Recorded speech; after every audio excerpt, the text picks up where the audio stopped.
Good afternoon, scientists. It's Miss Brown. I just wanted to say hello, and I'm really missing you. I'm really missing my students right now. And so, since I can't be with you and we can't do our science or our technology, I've decided to make some videos to help keep us connected and so I can share some things regarding technology and science with you. So, today I'm going to read a story. It's called Ada Twist, Scientist. And it's about a girl named Ada and all the curious things she does as she's growing up. That might seem odd to some people, but those things make her a really good scientist. And so I hope you will enjoy the story. All right, let's begin. Ada Twist, Scientist by Andrea Beaty and illustrated by David Roberts.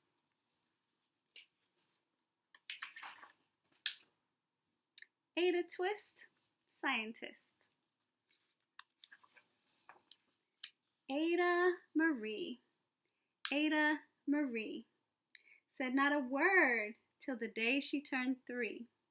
She bounced in her crib and looked all around, observing the world, but not making a sound. She learned how to climb and made her big break with a trail of chaos left in her wake.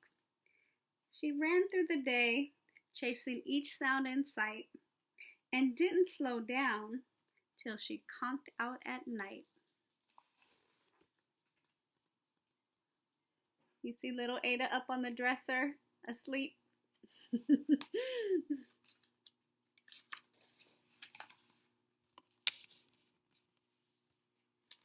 Her parents were frazzled, but tried not to freak, as Ada grew bigger and still did not speak. Clearly, young Ada, with lots in her head, would have something to say when it ought to be said.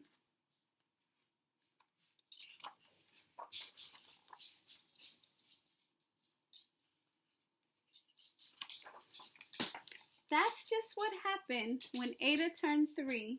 She tore through the house on a fact-finding spree and climbed up the clock just as high as she could. Ada's chin quivered, but she did not cry. She took a deep breath and simply asked, "Why?" Her parents yelled, "Stop," as all good parents would. You see Ada way up on that clock?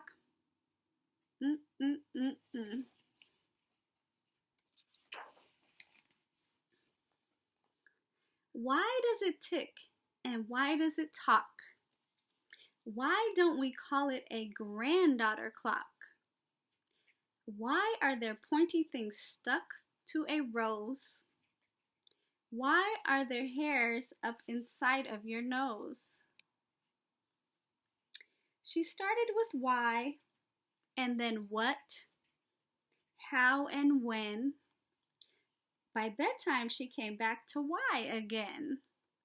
She drifted to sleep as her dazed parents smiled at the curious thoughts of their curious child, who wanted to know what the world was about.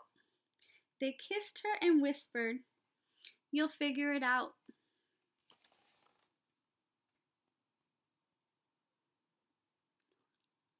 All the thoughts in Ada's head. Why, what, how, when, why?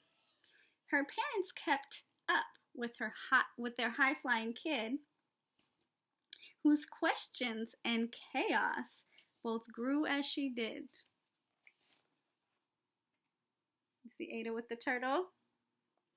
And then all the curious drawings she made.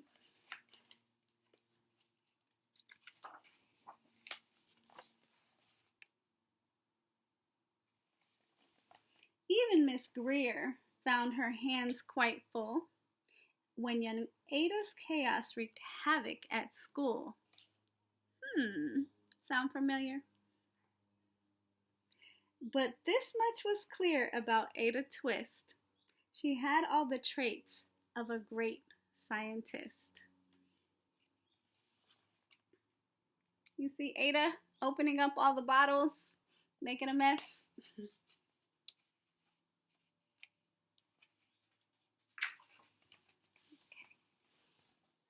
Ada was busy that first day of spring, testing the sounds that make mockingbirds sing, when a horrible stench whacked her right in the nose, a pungent aroma that curled up her toes. "Zowee," said Ada, which got her to thinking, what is the source of that terrible stinking? What does a nose know there's something to smell? And does it still stink if there's no nose at all? She rattled off questions and tapped on her chin. She started at the start, where she ought to begin. A mystery, a riddle, a puzzle, a quest. This was the moment that Ada loved best.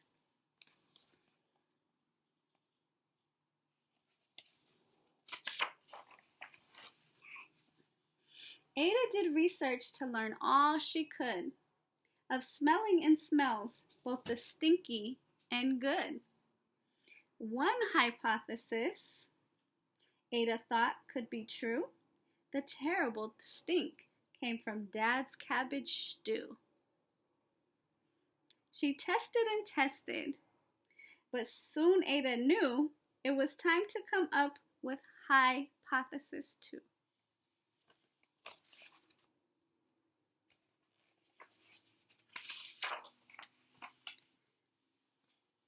Then Zowee! The stink struck again, just like that.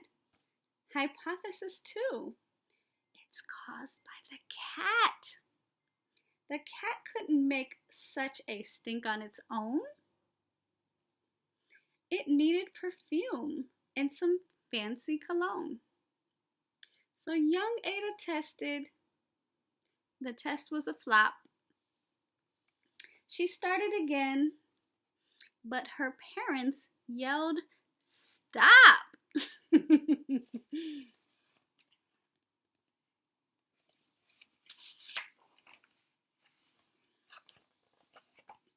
Ada Marie!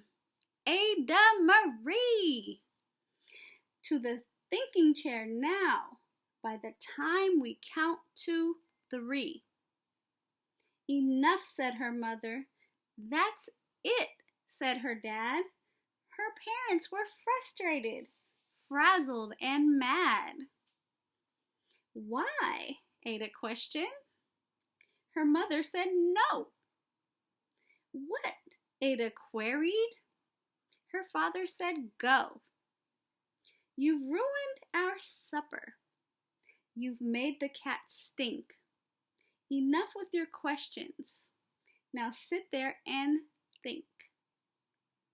She looked at her parents. Her heart turned to goo. Poor Ada Twist didn't know what to do.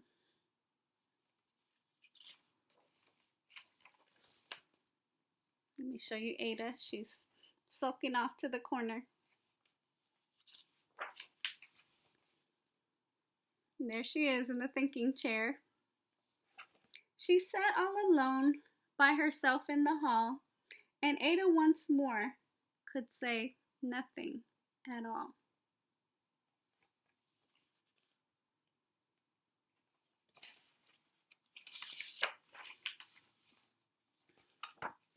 And so Ada sat, and she sat, and she sat. And she thought about science, and stew, and the cat, and how her experiments made such a big mess. Does it have to be so? Is that part of success? Are messes a problem? And while she was thinking, What was the source of that terrible stinking? Ada Marie did what scientists do. She asked a small question, and then she asked two. And each of those led her to 3 questions more. As Ada got thinking, she really dug in. She scribbled her questions and tapped on her chin. She started at why, and then when, how, and when. At the end of the hall, she reached why once again.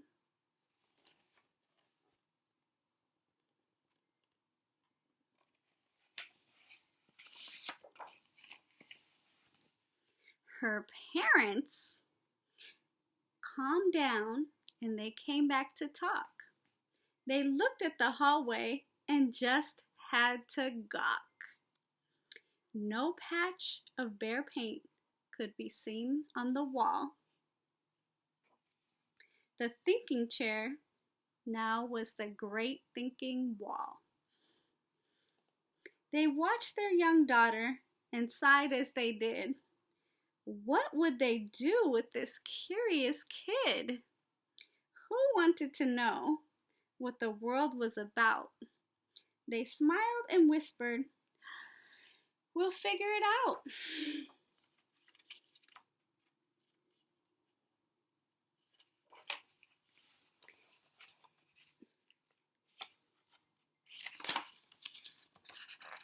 So you can see the wall. And that's what they did, because that's what you do when your kid has a passion and heart that is true. They remade their world. Now they're all in the act of helping young Ada sort fiction from fact. She asks a lot of questions. How could she resist? It's all in the heart of a young scientist.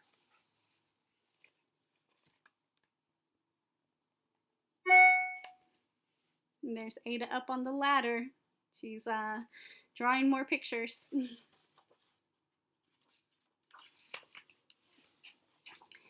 As for that smell, what can Ada Twist do but learn all she can with her friends in grade 2? Will they discover the stink that curls toes? Well, that is the question. And someday, who knows? See all her friends? The end. So that is the story of Curious Ada Twist and how all of her questions led to her being a scientist. I hope you enjoyed this story. I'll be doing other videos, both science and technology. If you like this story, please leave a comment or give me a thumbs up.